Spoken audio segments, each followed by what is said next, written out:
Right, ladies and gentlemen, you all know what pain is. You all know, you believe you understand what pain is. If I come along and I smack one of you across the face, you're going to feel pain. We all have a very strong and clear understanding of what pain is. If we stub our toe or jam our finger in a door or break an ankle or something, we understand it. But it's all based on experience. It's not based on fact, it's not measurable, you can't put it on a scale, you can't put a ruler to it. So, pain is a very subjective thing.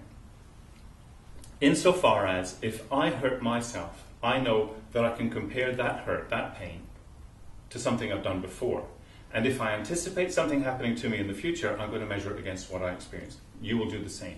However, what I feel is pain may be completely different from what you feel is pain. For all anybody in this room or anybody in the world knows, shaving may be more painful than childbirth. It might be that guys actually have a fantastically high pain threshold, and all you girls are just giving us a whole lot of hooey about how painful childbirth is. I'm not going to say that's the case, but I'm just saying we don't know. We have no way of knowing if that's the truth or not. Now that's physical pain. We all understand physical pain. If I do come along and poke you in the eye, I know you're going to experience that physical pain, and I'm going to know that from my own experience of poking myself or having somebody else poke me in the eye. But what about the other kind of pain, the emotional, the intellectual pain? What about the pain that occurs when somebody treats you badly, when somebody bullies you, when somebody overcharges you in a shop, when somebody barges in front of you? What about the kind of pain you give yourself when you tell yourself you're not good enough, you're not strong enough, you can't possibly do that because the last time you tried you failed? What about when other people tell you that kind of thing? Maybe it's people you know, maybe it's people you like and trust, and all of a sudden they're telling you that you're not good enough. They're bypassing you for a promotion, or they're asking somebody else to do a job that you think you should be doing. Things like that, those are painful. They're painful experiences, but just like physical pain, mental pain isn't measurable.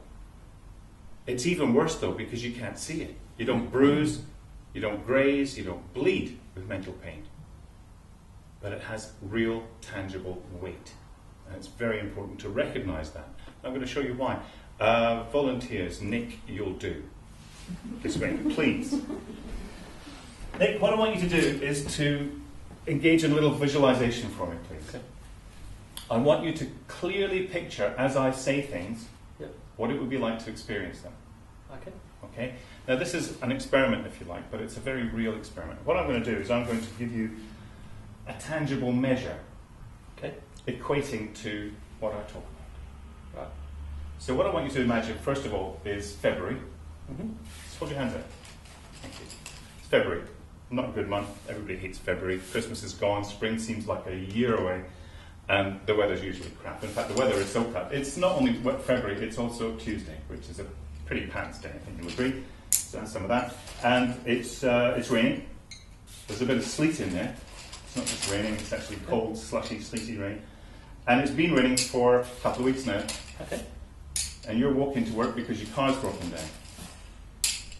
Pain. That's hard, isn't it? Yeah. So you're walking to work, you're walking along this wet, slushy, sleety road with the wind and the rain pushing in there, and you've got to have another hand out. And a van drives past you, hits a puddle, straight into the puddle, straight over you, a big tidal wave of cold, slushy, dirty road water. You are soaked from the waist down. Okay. Now this wouldn't be too much of a problem if you were going home or if you were going to your office, but you're not. You're going to a client meeting and it's a new client who doesn't really know you. And you're going to go in there soaked. Uncomfortable. Yep. Looking like a drowned rat. Yep. Cold, wet, miserable. Pretty hunky, eh? Now let's just top that out a little bit because you had a phone call this morning saying that your brother was ill and that he wasn't going to be able to look after your dad, who is also ill. Right. And therefore you were going to have to cancel your holiday to Jamaica, your winter holiday that was going to give you all the peace and comfort and satisfaction of recovering from all this crap weather. You're going to cancel your holiday, which your wife was going to give you a whole heap of rubbish about because she's not going to understand why you can't go to Jamaica, but you actually have to stand in for your brother looking after your dad. Yep. How are you doing so far? Yeah, not great. Not great. It's not a good day, is it? It's not really a great morning. And Scott So- just bloody loading me up with Yeah. pencils. So you got all of that stuff there. Just do me a favour. Have you got a mobile?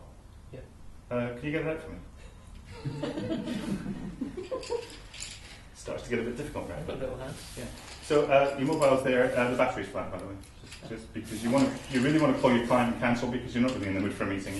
You're not going to do too well. Just dial your client while I'm doing this. Just dial your client and just make sure that they're okay with you cancelling up. No, that sounds so lovely. Come on, hold these for goodness sake. Look, there's plenty more where this came from. There's lots of pain to be had. Have you dialed the number? Yeah. Good. Is he going to answer?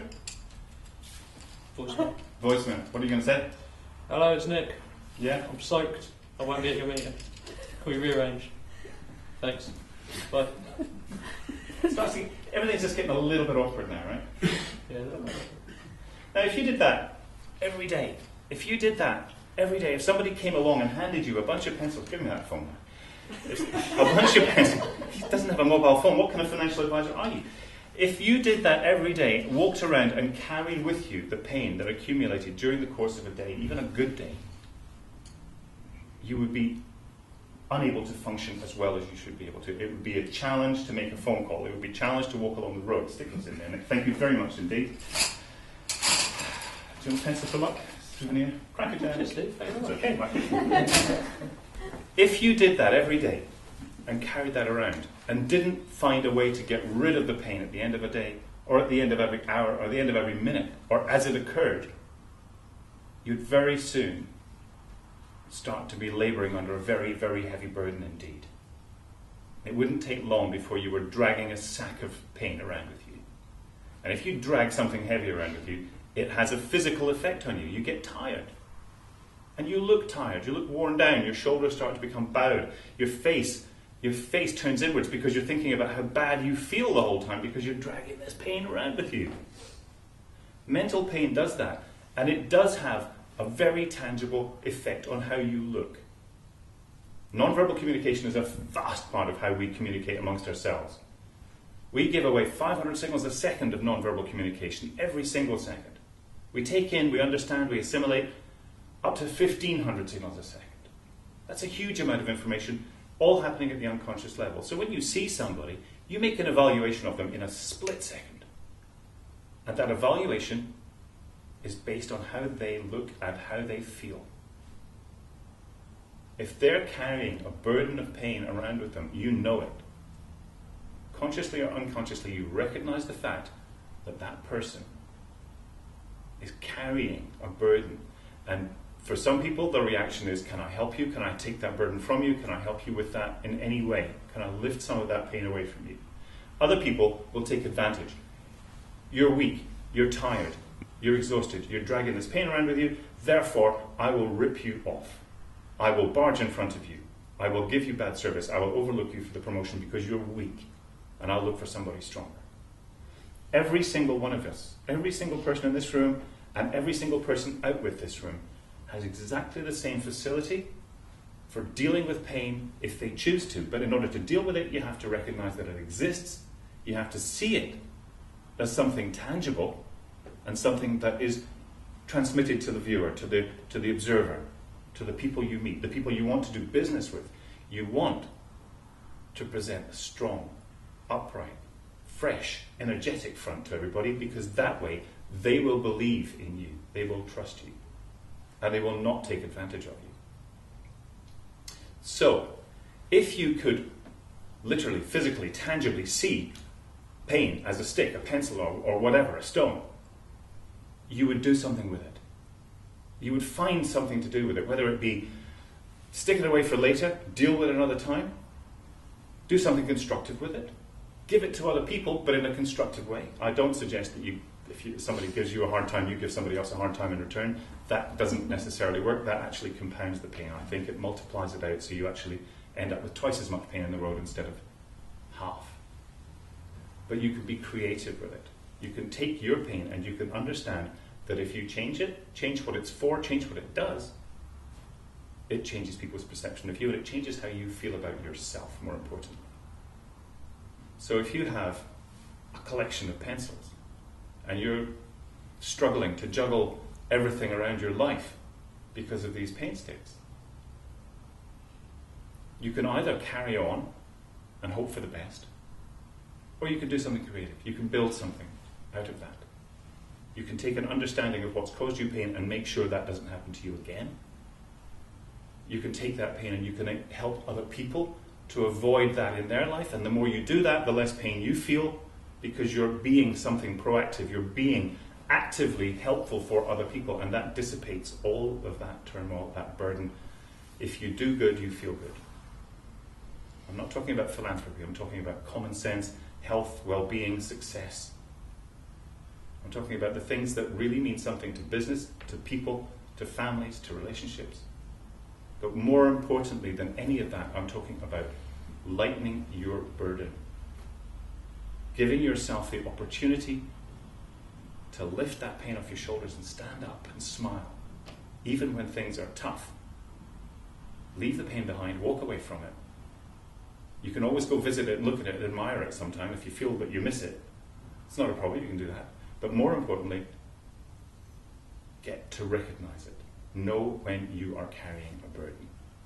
If it were physical, you'd recognize it. If it were physical, you'd know how much you were carrying, because it isn't tangible. It doesn't make you live, it doesn't make you bleed, it doesn't make you hurt. We tend to ignore it. Stop ignoring it. Start thinking about it. Start doing something creative with it. Once you recognize it, you will do better. You will do more with it. There's a book, self-plug, self-aggrandizement here. There is a book called The Sticking Point, which I wrote 2-3 years ago, which is available from Amazon and from bookshops, which is just a story, it's just an allegory, it's a metaphor about somebody who walks into a world in which they can actually see pain. And it gives you a number of examples, a number of ways to deal with that pain in an allegorical sense. But once you know it's there, you start to recognize it, you'll start to deal with it. And I would like you to leave here dealing with what you recognize now as a burden that perhaps yesterday or the day before you just thought was life. Thank you.